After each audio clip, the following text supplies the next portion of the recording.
मई के 8 मुकदमात में supreme court की जानिब से इमरान खान की ज़मानतें मंजूर करने का फैसला खुश आइंद है। कमज़ोर शवाहद की बुनियाद पर बनाए जाने वाले 9 मई के मुकदमात पहली तारीख पर ही डिस्चार्ज के काबिल थे। इन ख्यालात का इज़हार करते हुए मिसिज़ नाइला मुश्ताक अहमद दोन जनरल सेक्रेटरी पीपल्स एसोसिएशन ने एक बयान में किया।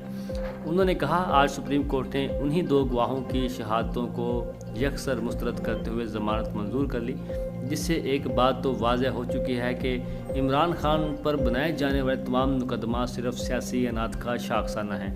मिसिज़ नाइला मुश्ताक अहमद दोन जनरल सेक्रेटरी पीपल्स एसोसिएशन ने अपने बयान में कहा कि अगर आइन और कानून की बालादस्ती को मद्देनज़र रखते हुए फैसले किए जाएँ तो इमरान खान पर बनाई जाने वाले मुकदमात सिर्फ एक दिन में ख़त्म हो सकते हैं, क्योंकि उन पर कोई भी इल्ज़ाम साबित नहीं होता।